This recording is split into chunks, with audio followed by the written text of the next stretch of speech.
Good morning and welcome to the State Ethics Commission. Today is July 17th, and the time is now 9 o'clock. Let's have a roll call vote. I'm sorry, roll call. And if you're alone, please indicate you're alone. Thank you. So again, indicate if you're alone or if you are otherwise in the public hearing room, we'll notice that. So again, starting with Commissioner Thielen and myself, both in the public hearing room, turning to Commissioner Hong. Present and alone. Chair. Present and alone. Turning to staff, Benita. Present and alone. Patrick. So I'm present. Like my kids are in the living room walking around, but they can't hear anything as I got my earpiece on. Thank you. Keith. Present and alone. Jennifer.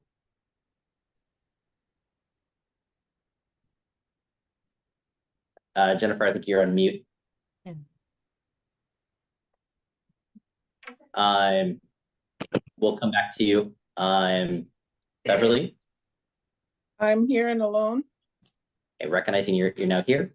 Nancy. I mean, not there. Sorry. Present and alone.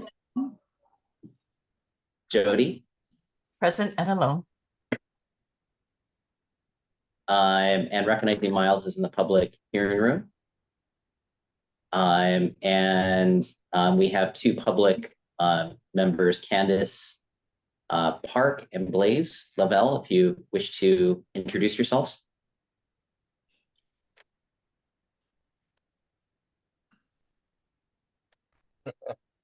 Guess not. Okay. Chair.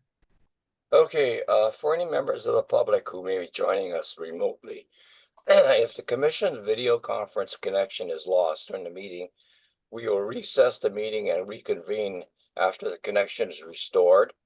Please check Commission's website of www.ethics.hawaii.gov for information about reconnecting to the meeting.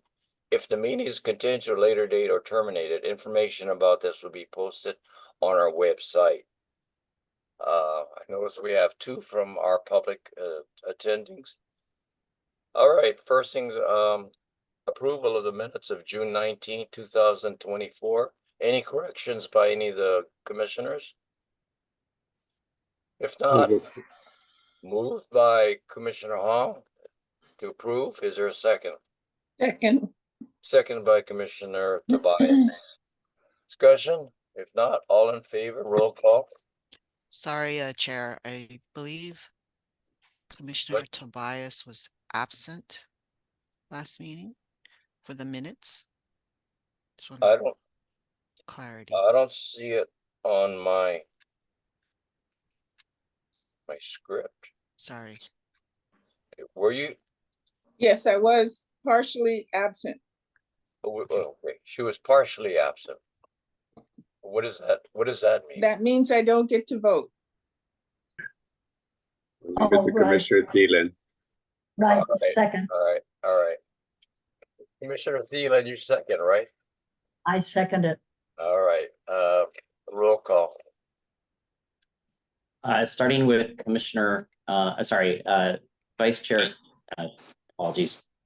Commissioner Hong. Aye. Commissioner Thielen. Aye. Chair. Chair votes aye. No objections. Motion's carried. Director's report.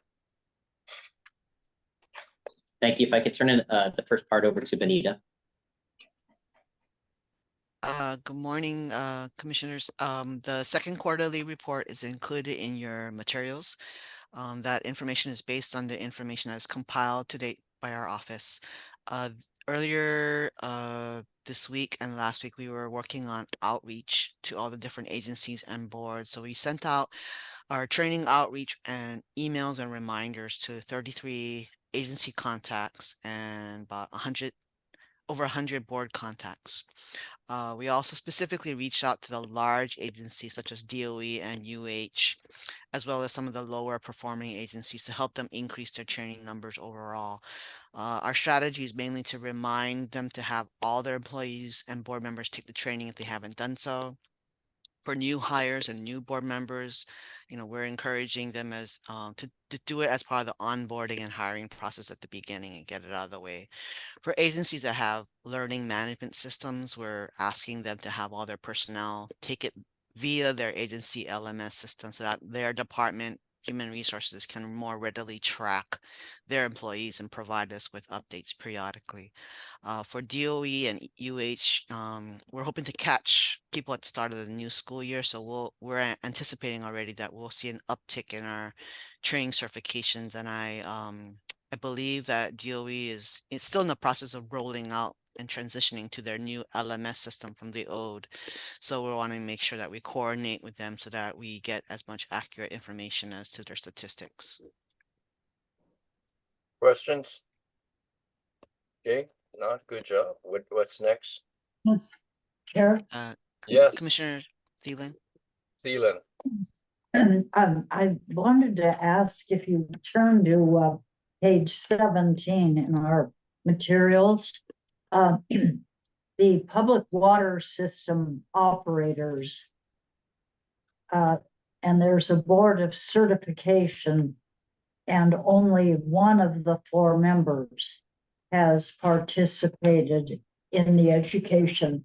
And I'm wondering if you could reach out to the other 3. Yes, I mean we are working with those boards. Some of those boards are also struggling too because they have a lot of vacancies. So the numbers that we have right now, we're also the staff is going through a process to update so that we can exactly track who is currently on the board, because we know that information from the filings of disclosures, and to be able to track, okay, for that particular board, of the actual warm bodies that sit on that board, what is their statistics today? There are a number of those smaller boards that are confidential boards that do have a large number of vacancies. And so we're working closely with the board administrators, who are on the ground, who know, the current situation. So we are closely monitoring that. So by August, we'll have a little bit more visibility on each board. So we're going through that process now. So definitely on the boards, we are working closely with the board administrators to increase their numbers. But overall, I would like to congratulate, you for your efforts, because this is a significant improvement over the past year. Thank you, commissioners. Any other questions? Keep up the good work. 85 yet? Doing my best. All right. We are doing our best. Getting close, That's good. Robert? Yeah, if I can turn it over to Key for the guidance and assignment statistics. Sure. So basically, June was a very productive month, as you can see for us. 27 complaints received, 38 closed. So we are continuing to process more complaints than we receive, and I think everyone is doing a good job expeditiously closing complaints. So my understanding is now that more people understand the ethics law, we may get more complaints because I guess they realize maybe it is a violation. That's 100%. I don't think there's any stats to necessarily back it up, but I think after we do a training, we always get more AODs, and therefore we get more complaints. Yeah. Well, good. I mean, good and bad. More work for you folks. Questions? Robert? Thank you. So turning over to miscellaneous office projects and updates. I'd like to start first with the quarter four, sort of the end of the year financial report. Looking at the overall percentage budget, we have expended again a total, or actually returning back to the state budget, $72,229 that were not spent, and that is largely attributable to positions that were not filled readily in the beginning of the year. They are now all filled. However, again, this is money returning. A couple of key highlights are office expenses were higher in the year. Again, we're still well under budget, but that particular line item was higher in large part because of the renovations we did to the office, the move out into a new set of offices and then move back, and then essentially updating some and modernizing some of the furniture as we move back in. We also are seeing slightly higher expenses for both consulting and for consulting, in part because we are sort of prepaying some of the expenses going into this upcoming fiscal year. And that is a means to basically give us more financial flexibility going into the next year. And then finally, in the commission meetings, hearings, we do have some expenses regarding the Econo matter that are being accounted for here. So again, it's another slightly higher expense that we otherwise would not have had. But again, we are well under budget, proud of the fact that we're returning a fair amount of money back to the general budget, and we'll continue to try to operate in a fiscally prudent manner. Before I move on, is there any questions about the Q4 financial report? Any questions? Good job. We're under budget, huh? That's correct. That's good. Any questions? Okay. So just a couple of quick updates. We continue to wait to have the two names selected from the Judicial Council. I understand that they are meeting around this time period, so I anticipate we'll see two names submitted to the governor relatively soon. I know I've said that before, but this time we really mean it. And then the governor has a statutory defined period to select from those two names. So, again, hopefully that will move along. Would you remind, excuse me, Chair? Yes, go ahead. I just wanted to ask the director if you could remind us what is that statutory period? I don't recall offhand. I can look it up and certainly 30 notify. days or I believe 2 weeks? it's 30 or 60 days. I don't remember Okay. which. Yeah. Okay, thank you. Did any other staff happen to know offhand?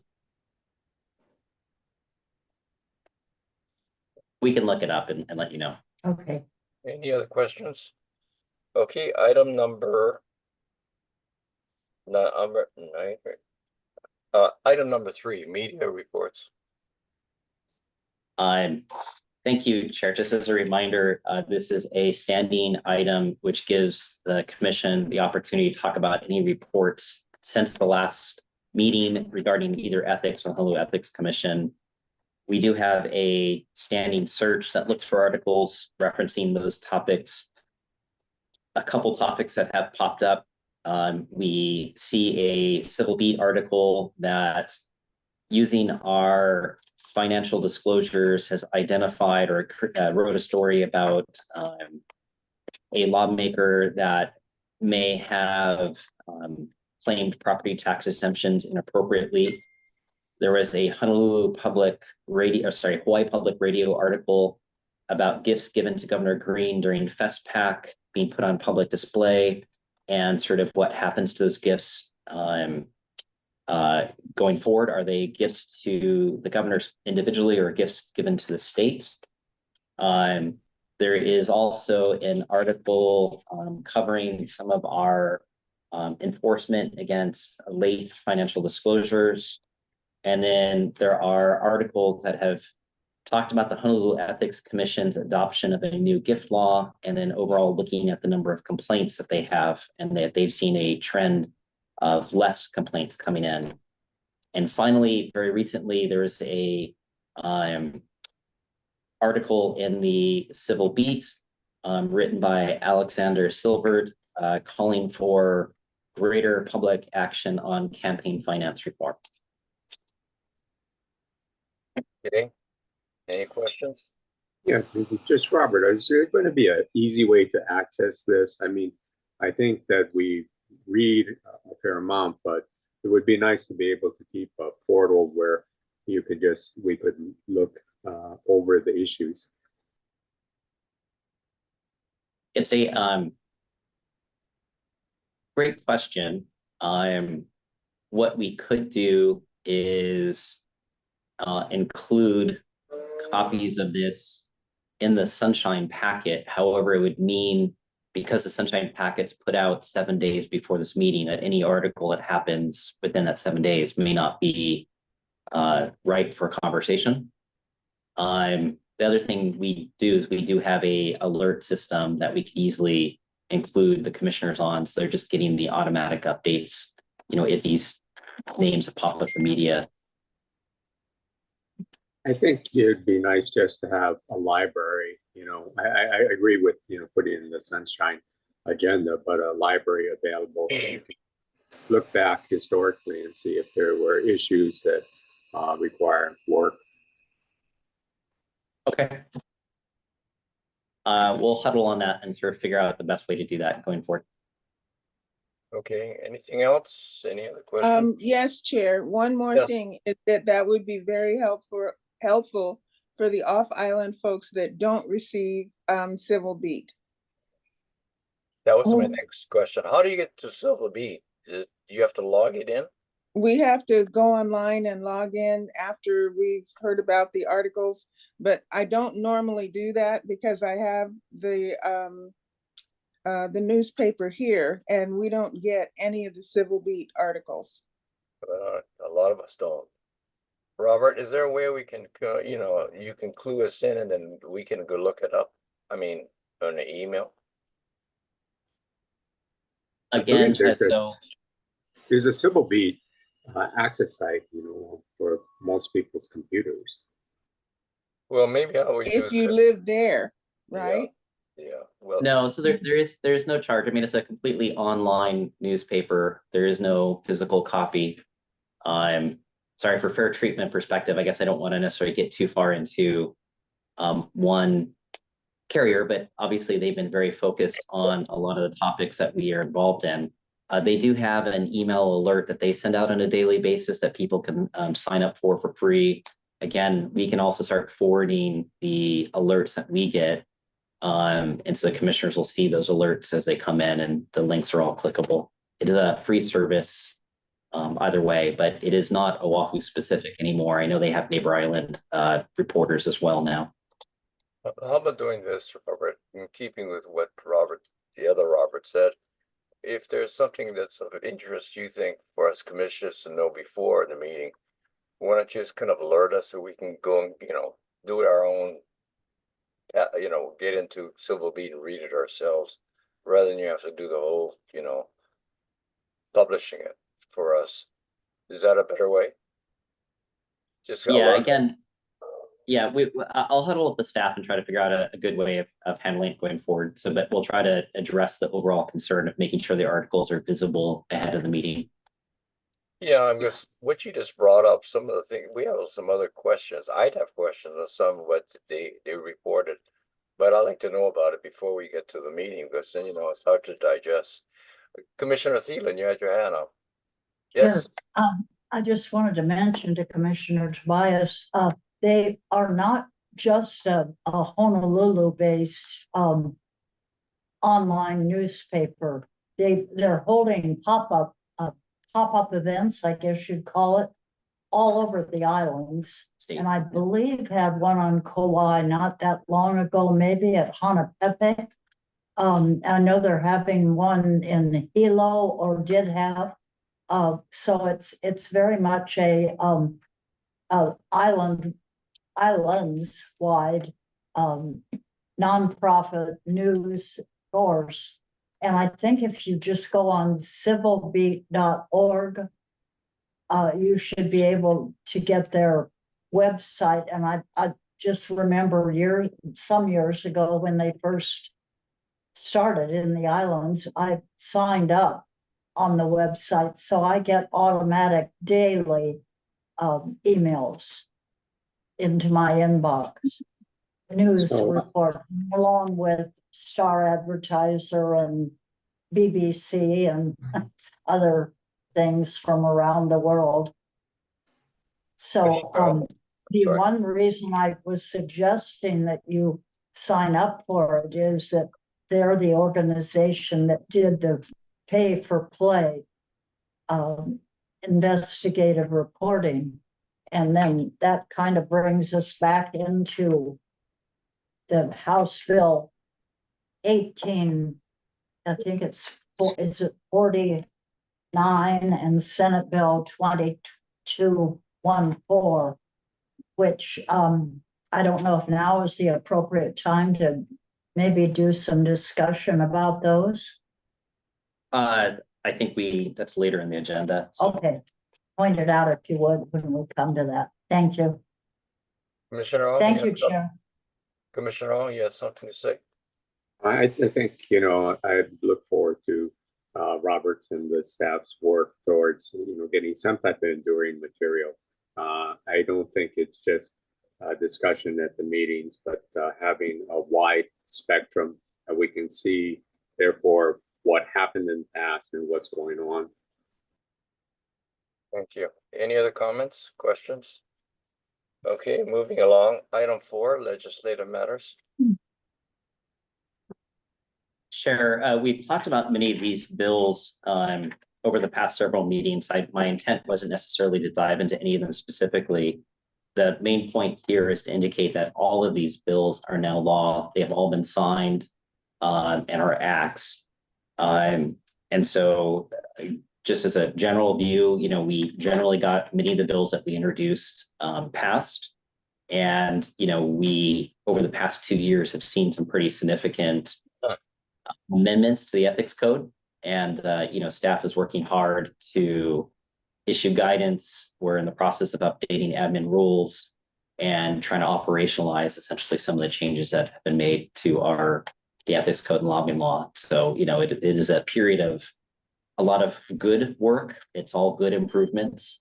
But, I think a lot of times I've heard people reference that when a law is passed, that's simply, the tip of the iceberg, and there's a lot of other stuff that goes on, and we're in the midst of that. Okay. Happy to answer any questions about any of the particular new laws if someone wants to talk about them. And thank you for the staff of, introducing a lot of this legislation, which has been receptive, the legislature has been receptive. So that's good. Any questions? Okay, moving along, item number 5, ethics oversight for the judicial branch. As a reminder, again, this has been a standing item. This was instigated by the chair, in light of the national controversy over ethics in the U.S. Supreme Court. We've been engaged in dialogue with the Hawaiʻi Supreme Court. And I did reach out about a week ago asking for an update on their end, and they promised to give us an update very soon. So I would hope my next meeting will sort of have an update and something to share. Good, I hope so. Questions? Okay, item number 6.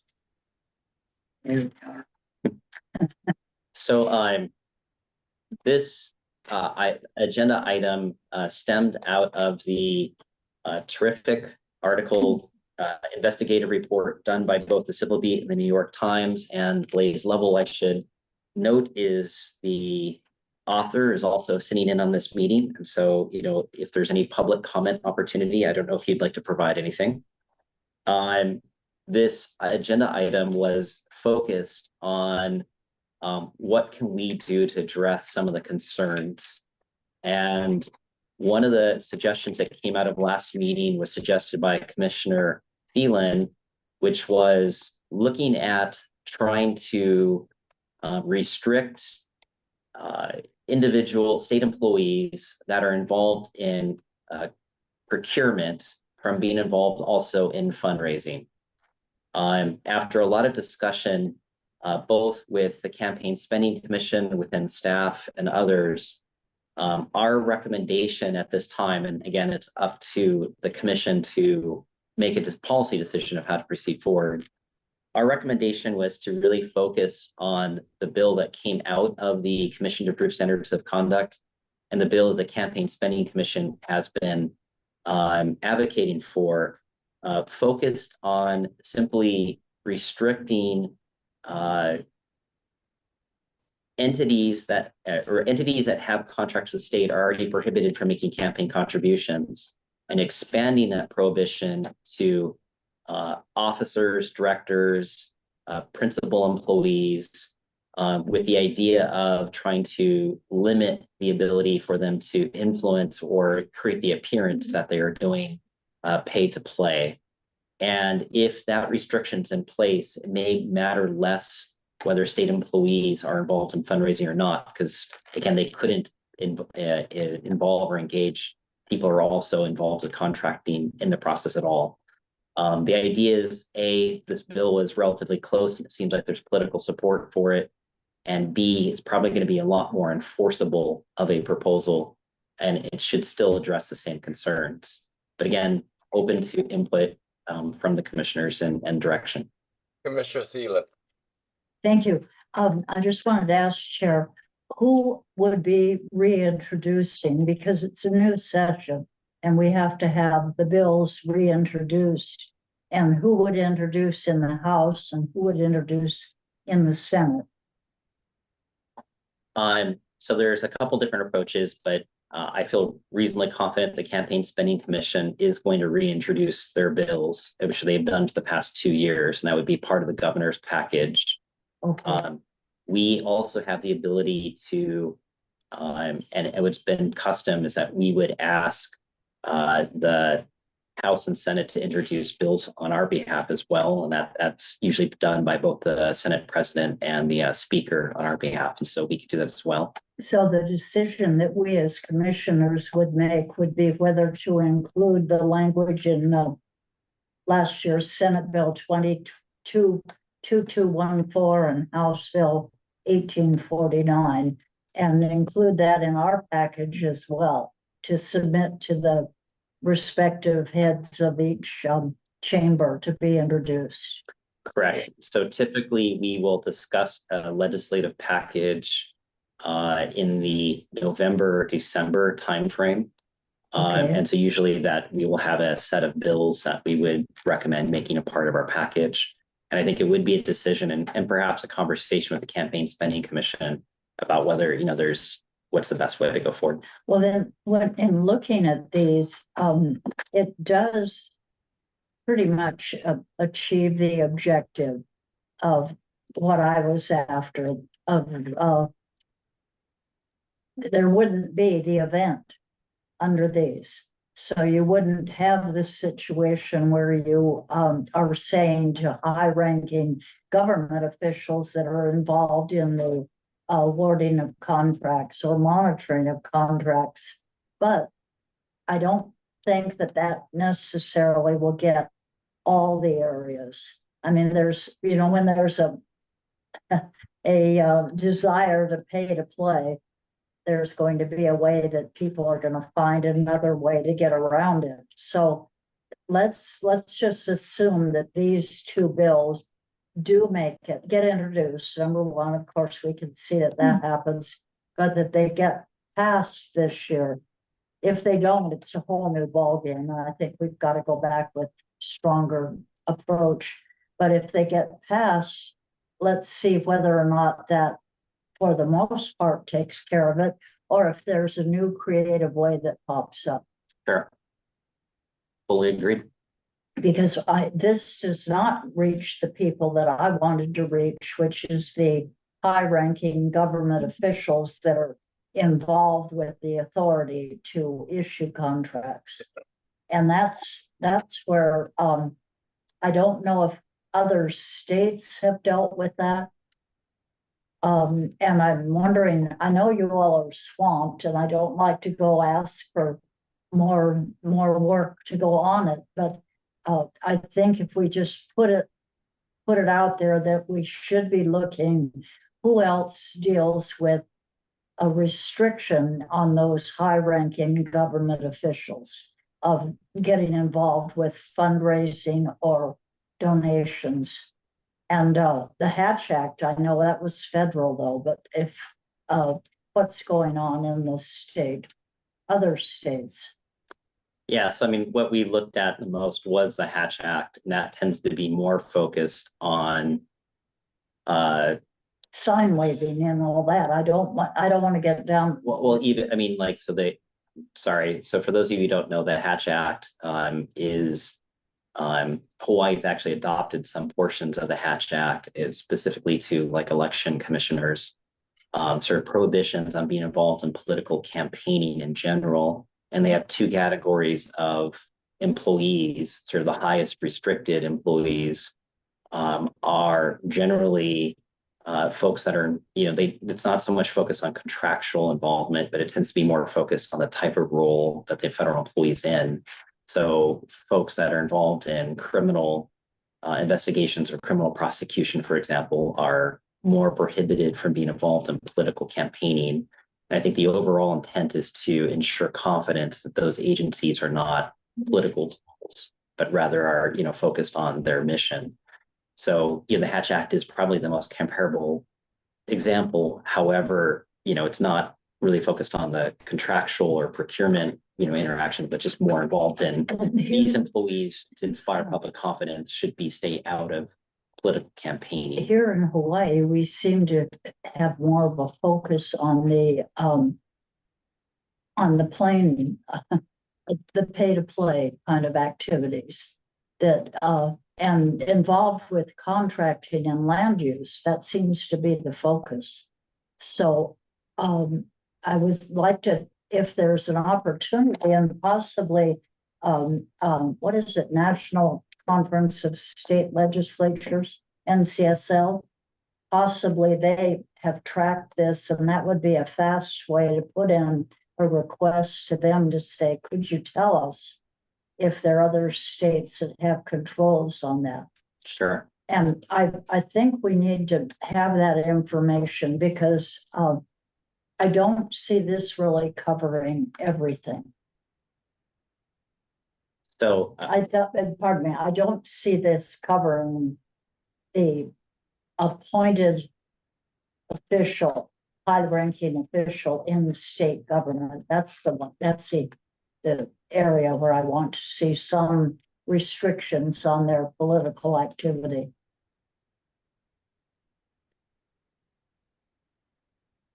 So I think in the conversations that we've had with the Campaign Spending Commission, that say, for example, somebody that worked at a school that was involved in procurement, whether it be small procurement or large procurement, if they're involved in political fundraising, the ability to determine that, find out, and enforce it would be very difficult. However, if a person that had a contract with the state of Hawaii made a campaign contribution, that is something concrete that's identifiable, we can track and enforce, or the Campaign Spending Commission can do. And so I think from a restriction perspective, the primary reason why we'd go after the person at the school being involved in procurement and then trying to be also involved in fundraising is that there is the appearance that they're trying to introduce a contractor in order to have some type of political advantage with the political candidate, or sort of coordinate that. However, if that campaign contribution is restricted entirely, to some extent, that capacity to fundraise or involved is closed. I readily admit that, whenever you close one door, another window opens, and that it may be possible people will try to find loopholes to this. And, I would suggest, if we can get this passed, trying to continue to focus on loopholes will be important. However, Hawaii's, basing this, this law on other states that have reported fairly effective results from passing this type of law. I think, there's a recent article, I think looking at Connecticut, if I remember correctly, and they have been very positive about essentially this type of approach. And so, again, I guess the idea is that, this seems to be effective, it's enforceable, and there seems to be some political headwinds, moving in the direction of getting it passed. So I think focusing on this makes a lot of sense. I understand that, but what I'm looking at, Director, is the large players. I'm not looking at individual schools at this point. I'm looking at projects like rail that we know there's been, well, all right, I won't really what we know. Let me The, interject. Commissioner Thielen, is there anything in particular you want the staff to do? Maybe that's. Yeah, What is I it? do. What is it? I'd like the staff to ask NCSL, which would do the work for the staff. I'd like the staff to ask NCSL to give staff the examples nationwide of places that restrict high-ranking government appointees or hires from participating in major fundraising events. Robert, you And understand this wouldn't be, I mean, let's keep the dollar level if you Yeah. need to put in a dollar level where we're getting into serious donations and influence. Yeah. And to I see want- what other states have Yeah, done. Commissioner Thielen, and what I then want to make report sure back. is that the staff understands what you want them to do, that's all. Yeah, Robert, you and got that? then report back to us and let Robert- us know what's Robert, you got possible. that? what's going on.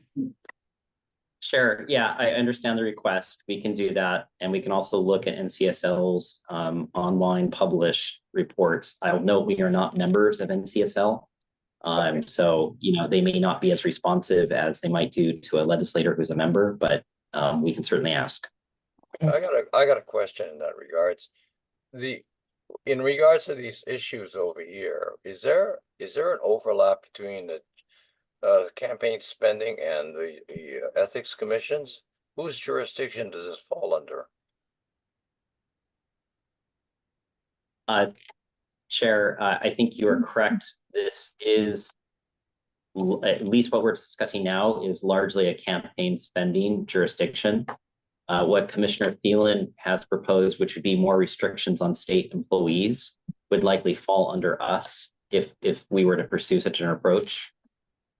So there is mixed jurisdiction depending which approach we proceed with. What we're recommending here is to support the Campaign Spending Commission's proposal, because we think staff thinks it may be a more simple and direct way to address some of the concerns. Okay, just want to make sure who's got the jurisdiction, because we had a case that was actually a dual jurisdiction, and we don't want to overlap, as they say. The last question, the last point is that in the Hatch Act I don't think we have a Hatch Act or something comparable to the Hatch Act in the state, because when I was in the military, Hatch Act means you can't even put a political sign on your car or a sticker or anything like that. We don't have that kind of prohibitions in the state, do we? The members of the Election Commission have language prohibiting their involvement in political campaigning that is based on the Hatch Act. And in addition, they have the ability to ask the Ethics Commission for an advisory opinion. So whenever they've been asked us for an opinion, we have looked at the Hatch Act for direction and largely followed that and giving advice back to the Election Commission members. I'd also note that the language is comparable to the restrictions on the Ethics Commission on their ability to be involved in political campaigns. So, there's potentially some overlap there as well. I'm not sure we've explored it as fully. Let me be more specific. If I'm a state employee, can I put a bumper sticker endorsing a certain candidate? Generally speaking, yes. I am specifically noting those agencies that have specific statutes restricting political activity, which include the Ethics Commission and the Elections Commission. So the answer is yes. I can put on a sticker if I'm a state employee endorsing a particular candidate. Of the 60,000 state employees, 99% of them can freely do that. And even the restrictions within both the Election Commission and the Ethics Commission generally would not prohibit, a sign of, like a sign in the yard. You answered my question. It hasn't gone that far as the Hatch Act. We've already restricted in the military. Any other questions? Any questions from the public? Okay, can we move on before I lose my voice? All right, thank you. Good discussion. Let's see. Item number 7, is that right? Correct. So this is the Akana v. Hawaii State Ethics Commission. We did have an oral argument on Akana's cert request before the Supreme Court yesterday. I would recommend going into executive session to discuss the oral argument, specifically with regards to advice with the commission's attorneys regarding the commission's powers, duties, privileges, immunities, and liabilities. I'll entertain a motion that we go into the executive session. And move. Second. Commissioner Tobias, seconded by Commissioner Hong. Roll call. Any discussion? No, go ahead. Just for clarification, I think it was Commissioner Thielen who made the motion. Would you like me to go ahead and do a roll call vote? Say again, I'm sorry. Just for clarification, I think Commissioner Thielen made the motion Oh, and it I'm was sorry. seconded. Okay, Commissioner Thielen and seconded by Commissioner Hong. Discussion, not roll call. Starting with Vice Chair Tobias, Aye. Commissioner Hong, Aye. Commissioner Thielen, Aye. Chair. Chair votes aye, no objections, motions carried. We're now gonna be in executive session. Patrick? Okay, I believe that is the end of our agenda. Is there anything else that we have, Robert, that needs to be discussed during the sunshine session? Chair, just as a brief summary for the public and for our minutes, during the executive session, we discussed the oral argument and generally, we're reflecting attorneys' opinions about the oral argument. No decisions were made and no decisions were discussed. Okay, thank you. Anybody want to add anything? No. I noticed that we do have a Deputy Attorney General. Candace, do you have anything you want to say? No, thank you. Okay, welcome aboard. Thank you. If there's nothing else, I'll ask for a motion to adjourn. So move. Moved by Commissioner Hong. Is there a second? Second. Second by Commissioner Thielen. Any discussion? Not, roll call. Starting with Vice Chair Tobias, Aye.